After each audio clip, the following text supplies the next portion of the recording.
Mon nom est Julie Powell, et voici l'histoire de la manière dont j'ai appris que parfois, les personnes en qui vous avez le plus confiance, votre propre famille, peuvent devenir vos pires ennemis, surtout lorsqu'il s'agit de business.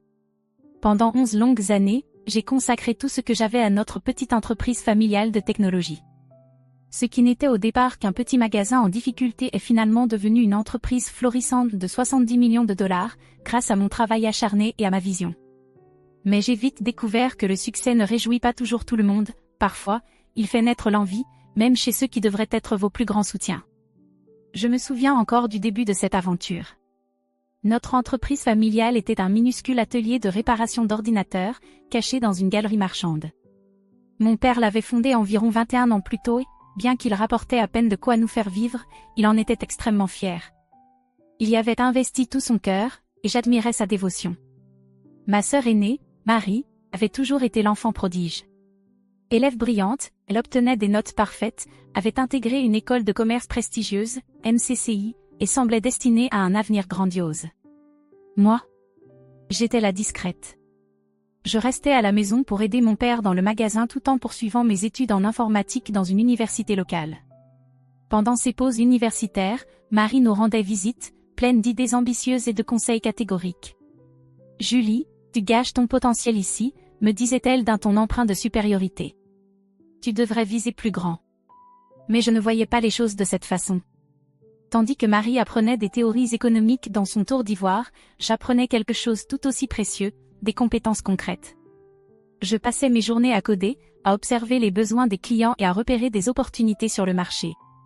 Lors de ma dernière année d'université, l'inspiration m'est venue. J'ai développé notre tout premier logiciel propriétaire. Il n'avait rien de révolutionnaire ni de sophistiqué, mais il était simple, convivial et abordable, un outil conçu pour aider les petites entreprises à gérer leur stock avec facilité. Au départ, mon père était sceptique. Il était de la vieille école et se méfiait des nouveautés. Mais lorsque quelques entreprises locales ont commencé à acheter mon logiciel, son attitude a changé. « Peut-être que tu tiens quelque chose, ma fille », m'a-t-il dit un jour, et pour la première fois, j'ai vu une lueur de fierté dans ses yeux. Ces mots signifiaient tout pour moi. J'avais travaillé si dur pour prouver ma valeur, et pendant un instant, j'ai eu l'impression d'y être enfin arrivé. Mais avec le recul, je réalise à quel point cet instant était éphémère, comme la rosée du matin qui s'évapore au premier rayon du soleil. À partir de là, l'entreprise a commencé à grandir, lentement mais sûrement. Sous ma direction, nous avons élargi nos services, lancé de nouveaux produits et fidélisé une clientèle croissante. J'y ai investi tout mon cœur, en travaillant 15 heures par jour, 8 jours par semaine. Ce n'était pas facile, mais je croyais en ce que nous construisions. Pendant ce temps, Marie gravissait les échelons du succès dans un cabinet de conseil réputé à Houston. Elle rentrait rarement à la maison, et lorsqu'elle le faisait, ses visites étaient ponctuées de remarques subtiles et condescendantes. Pour elle, je restais la petite sœur qui gérait une entreprise insignifiante dans notre ville natale. Je laissais ses commentaires glisser sur moi, me concentrant sur ma vision à long terme. J'étais déterminée à prouver que notre entreprise familiale pouvait devenir quelque chose d'exceptionnel. Mais à mesure que la société grandissait, les tensions entre nous augmentaient. J'étais tellement absorbée par mon travail que je n'ai pas vu les signes avant-coureurs. Pourtant, ils étaient bien là.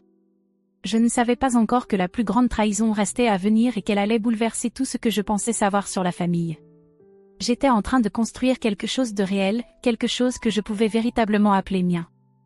Notre petit atelier de réparation s'était transformé en une entreprise de développement logiciel florissante, et ce qui avait commencé comme un service local s'étendait désormais aux grandes entreprises. Ma mère, toujours observatrice silencieuse, regardait tout cela avec une inquiétude discrète. Elle venait souvent m'apporter le dîner au bureau. Sa voix était douce mais chargée de soucis. « Ne travaille pas trop, Julie », me disait-elle en posant le repas sur mon bureau encombré. « Tu as besoin d'une vie en dehors du travail aussi. » Mais je ne pouvais pas m'arrêter. J'étais animée non seulement par une vision de ce que notre entreprise pouvait devenir, mais aussi, peut-être, par un besoin profond de me prouver à moi-même et à ma famille. Ce n'était pas facile, mais nos efforts ont fini par porter leurs fruits. 6 ans après le début de notre transformation, nous avons atteint notre premier $1 million de chiffre d'affaires annuel. C'était un moment inoubliable, mais il a aussi marqué le début du changement. C'est à ce moment-là que Marie, ma sœur aînée, s'est soudainement intéressée à l'entreprise familiale. Après des années à construire sa carrière à Houston en nous ignorant presque totalement, elle a quitté son emploi prestigieux et est rentrée chez nous. Lors d'un dîner en famille, elle a fait son annonce d'un ton assuré, sans laisser place à la discussion. Je pense qu'il est temps que je prenne ma place légitime dans l'entreprise, a-t-elle déclaré, un sourire triomphant sur les lèvres. Avec mon expertise en affaires, nous pourrions vraiment passer à la vitesse supérieure. Le visage de mon père s'est illuminé. C'est merveilleux, princesse, a-t-il dit, incapable de cacher sa fierté. On pourrait vraiment bénéficier de ta touche professionnelle ici. Je suis restée figée, ma fourchette en l'air, tentant de comprendre ce qui se passait. C'était l'entreprise que j'avais bâtie, nuit après nuit, au prix de sacrifices immenses. Et voilà qu'on la remettait à Marie sur un plateau d'argent, comme si elle y avait joué le moindre rôle. Mais j'ai gardé mes objections pour moi. Peut-être que je ne voulais pas créer de conflit, ou peut-être que j'espérais encore que mon travail parlerait de lui-même. Marie a été nommée PDG, une décision que mon père a justifiée en expliquant que cela améliorerait l'image de l'entreprise. Elle a les diplômes, Julie, m'a-t-il dit. Les clients et les investisseurs respectent ce genre de choses. J'ai continué à me concentrer sur le travail que j'aimais, le développement de produits, la gestion des relations clients et les opérations. Pendant ce temps, Marie s'occupait du marketing et des relations avec les investisseurs. Les 6 années suivantes ont été marquées par des styles de direction diamétralement opposés. Moi, j'étais sur le terrain, travaillant avec mon équipe pour créer des logiciels innovants et satisfaire nos clients. Marie, elle, est devenue le visage public de l'entreprise. Elle donnait des interviews sur le fait d'être une femme dans le secteur technologique, apparaissait en couverture de magazines et prenait la parole lors de conférences. Elle recevait des prix pour son esprit d'entrepreneuriat, son nom toujours gravé sur des plaques célébrant le succès de l'entreprise.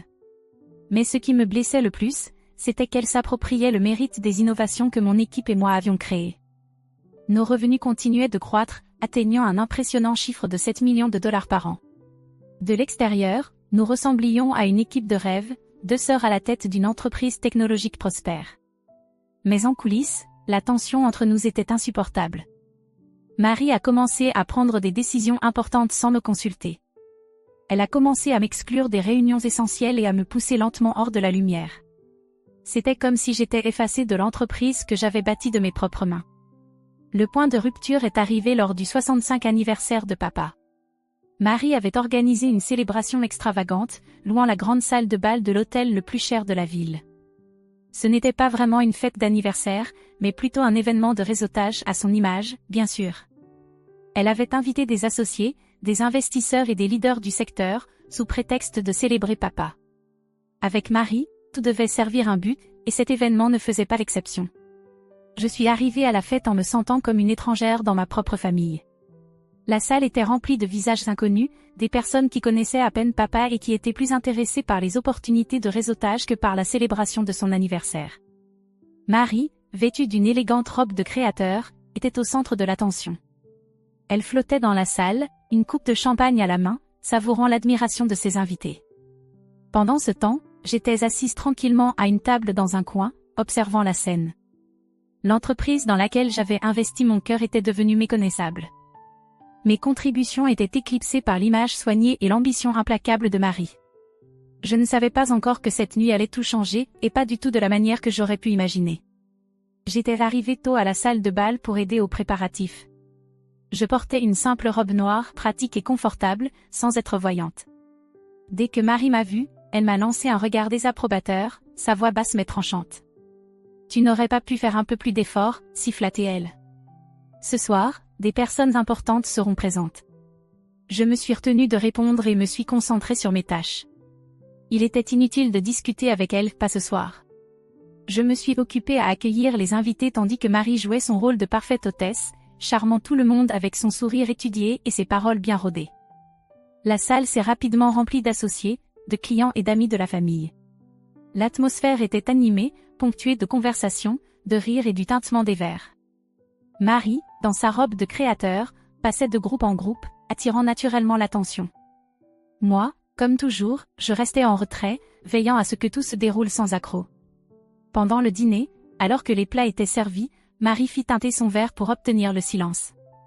Elle se leva avec l'assurance de quelqu'un qui avait répété son moment de gloire à maintes reprises. Je m'attendais à un discours sincère sur papa, un hommage touchant à son travail acharné et au sacrifice qu'il avait fait pour notre famille. Peut-être qu'elle partagerait quelques souvenirs d'enfance chaleureux. Mais ce que Marie dit ensuite allait anéantir tout ce que j'avais construit. Alors que nous célébrons les 65 ans de papa, commença-t-elle, sa voix résonnant dans la salle silencieuse, je pense qu'il est temps d'annoncer quelques changements chez Powell Technologies. Mon estomac se serra. Quel changement ?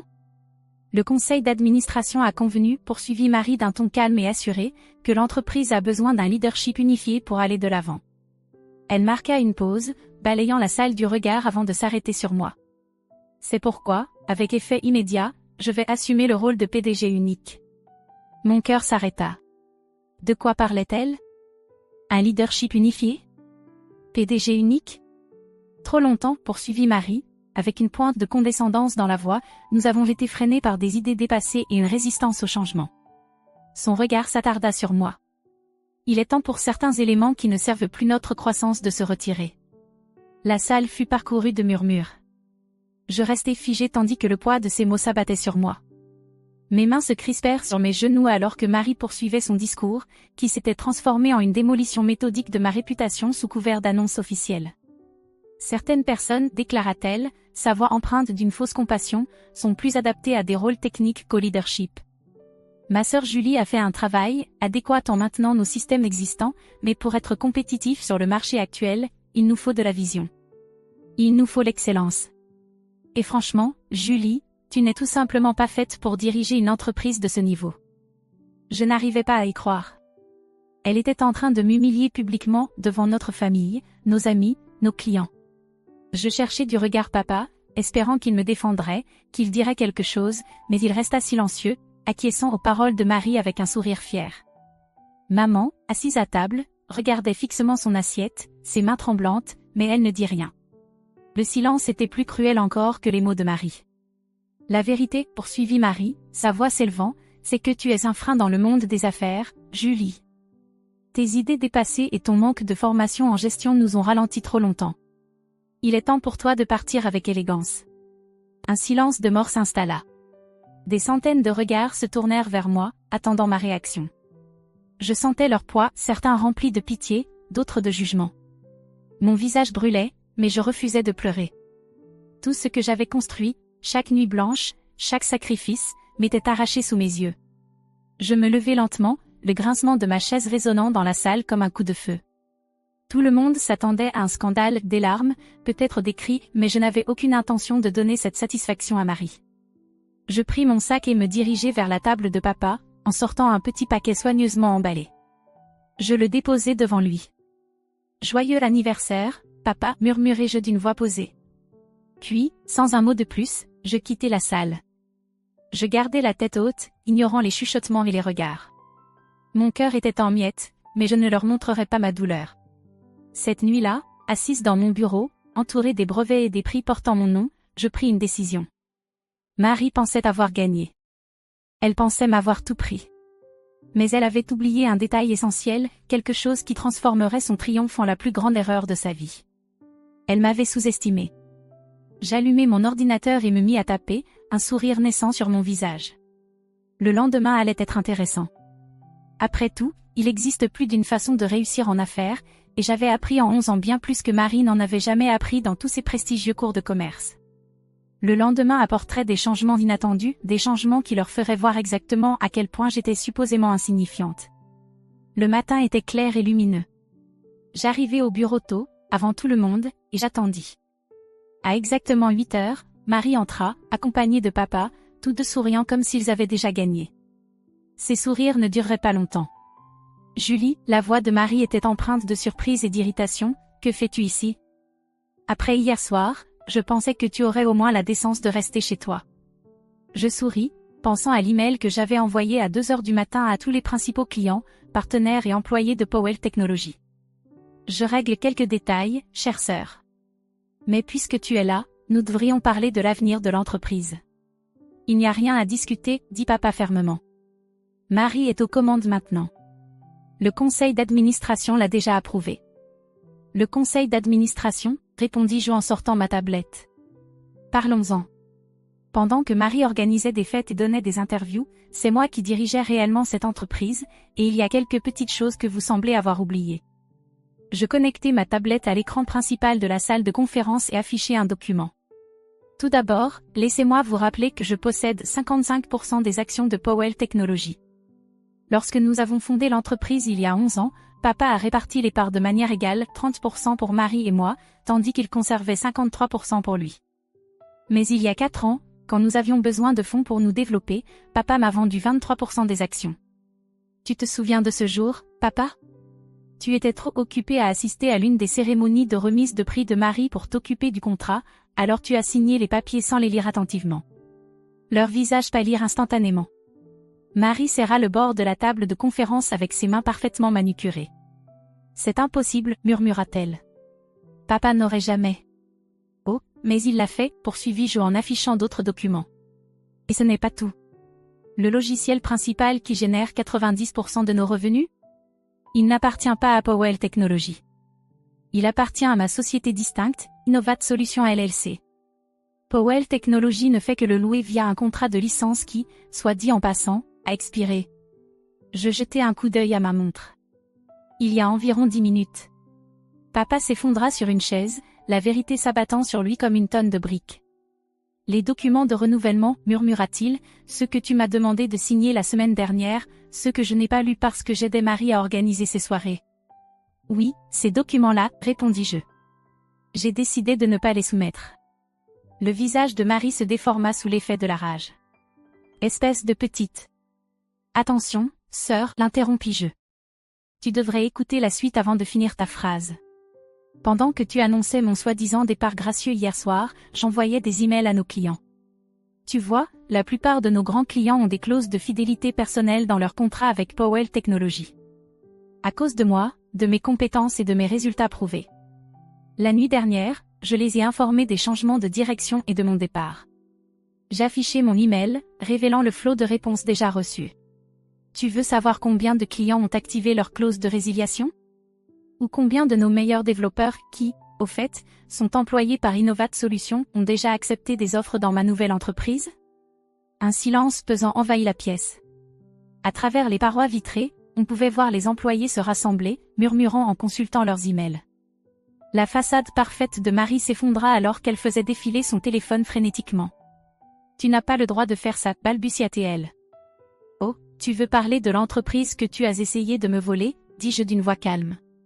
Celle que tu pensais pouvoir prendre simplement parce que tu as un MBA et l'approbation de papa? Cette entreprise a cessé d'exister à l'instant où tu as décidé de m'humilier devant tout le monde. Je me levai et lissai ma robe. Voici vos options. Option 1, je pars avec mes actions, mon logiciel, mes clients et mes employés. Powell Technologies devient une coquille vide, et vous devrez expliquer à toutes ces personnes importantes que vous avez invitées hier soir pourquoi la valeur de l'entreprise a chuté à 0 en une nuit. Papa sembla avoir vieilli de 11 ans en 10 minutes. Et l'option 2, demanda-t-il. Option 2, vous démissionnez tous les deux. Je prends le contrôle total de Powell Technologies. Vous conservez vos actions en tant que partenaire silencieux, percevant des dividendes mais sans aucun pouvoir de décision. Marie reçoit un généreux package de départ et des références élogieuses pour son prochain emploi, loin d'ici. Le visage de Marie devint écarlate de colère. Tu avais tout prévu depuis le début, n'est-ce pas? Tu attendais juste le moment parfait pour nous poignarder dans le dos. Je ris, mais ce n'était pas un rire joyeux. Non, Marie. J'ai passé 11 ans à essayer d'être une bonne fille et une bonne sœur pendant que vous me traitiez comme si je n'avais aucune importance. J'ai construit cette entreprise à partir de rien pendant que tu prenais le crédit de mon travail. Ce plan? Je l'ai fait il y a seulement 14 heures, après que tu m'as traité d'incapable devant tout le monde. Mon téléphone vibra, une autre notification de résiliation de contrat. Le temps presse. Quelle est votre décision? L'heure suivante passa dans un tourbillon de documents et d'avocats. À midi, j'étais seule dans ce qui était désormais mon bureau, regardant la ville. L'entreprise que j'avais bâtie m'appartenait enfin, mais la victoire avait un goût amer. Ma famille était brisée, nos relations éclataient comme du verre fragile. Ce soir-là, maman vint me voir, les yeux rougis par les larmes. Fallait-il vraiment que ça se termine ainsi? Demanda-t-elle doucement. Ils ne m'ont pas laissé le choix, répondis-je, d'une voix douce mais ferme. Ils auraient tout pris, tout ce que j'avais construit, et m'aurait laissé de côté comme si je n'existais pas. Maman hocha lentement la tête, comprenant, mais visiblement peinée. Et maintenant, demanda-t-elle. Je lui montrai les plans que j'avais déjà préparés, de nouvelles expansions, des gammes de produits innovantes, et des projets que je gardais en réserve. Maintenant, je construis quelque chose d'encore plus grand, dis-je. Mais cette fois, je ne porterai plus ceux qui me considèrent comme insignifiante. L'année suivante, sous ma direction, Powell Technologies tripla de valeur. Marie trouva un emploi dans une start-up de la Silicon Valley, plus humble, peut-être plus sage. Papa prit sa retraite, réalisant enfin que son enfant prodige avait failli détruire l'entreprise qu'il avait tant travaillé à bâtir. Parfois, tard le soir, je regarde de vieilles photos de famille et ressens une pointe de tristesse pour ce que nous avons perdu. Mais je me souviens ensuite de cette fête d'anniversaire, du mépris dans le regard de Marie, et de l'approbation silencieuse de papa. Respect et succès ne se donnent pas, ils se gagnent. Et moi, j'ai appris qu'on ne devrait jamais sous-estimer ceux qu'on pense insignifiants. Quant à moi, j'ai appris que les silencieux, ceux que les autres considèrent comme inutiles, sont ceux qu'il faut surveiller. Ce sont ceux qui savent comment construire quelque chose à partir de rien et tout reprendre lorsque quelqu'un essaie de le voler. Mon histoire est devenue un avertissement dans les cercles d'affaires, un rappel qu'il ne faut pas sous-estimer la mauvaise personne. Lors des événements de l'industrie, j'entends souvent des murmures. C'est Julie Powell, disent-ils, mais ils ne finissent jamais la phrase. Ils n'ont pas besoin de le faire. Mon succès en dit long. La semaine dernière, j'ai reçu une invitation pour parler à l'ancienne école de commerce de Marie lors de leur cérémonie de remise des diplômes. Le sujet ? La force cachée, le pouvoir des leaders sous-estimés. J'ai accepté l'invitation avec un petit sourire, planifiant déjà mon discours. J'ai une sacrée histoire à raconter. L'entreprise continue de prospérer sous ma direction, mais plus important encore, j'ai trouvé la paix avec mes choix. Parfois, le message le plus fort que l'on peut envoyer est de prouver aux gens qu'ils ont tort. Et parfois, la meilleure vengeance n'est pas de détruire les autres, c'est de s'élever si haut qu'ils ne peuvent pas ignorer leurs erreurs. Alors que je suis assise dans mon bureau avec vue sur la ville, je pense à quelque chose que ma mère m'a dit un jour. Le succès est la meilleure vengeance, mais la sagesse, c'est savoir quand arrêter de chercher la vengeance et commencer à se concentrer sur la croissance. Elle avait raison. Je suis passée au-delà du besoin de vengeance. Maintenant, je me concentre sur la construction de quelque chose de significatif, quelque chose qui résistera à la jalousie et au drame familial. Je garde toujours le cadeau d'anniversaire que je n'ai jamais donné à papa, un album photo montrant le parcours de l'entreprise, d'un petit atelier de réparation à la puissance qu'elle est aujourd'hui. Peut-être qu'un jour, lorsque les blessures seront suffisamment guéries, je lui offrirai. D'ici là, c'est un rappel que nos plus grandes forces viennent souvent des choses que les autres négligent ou sous-estiment.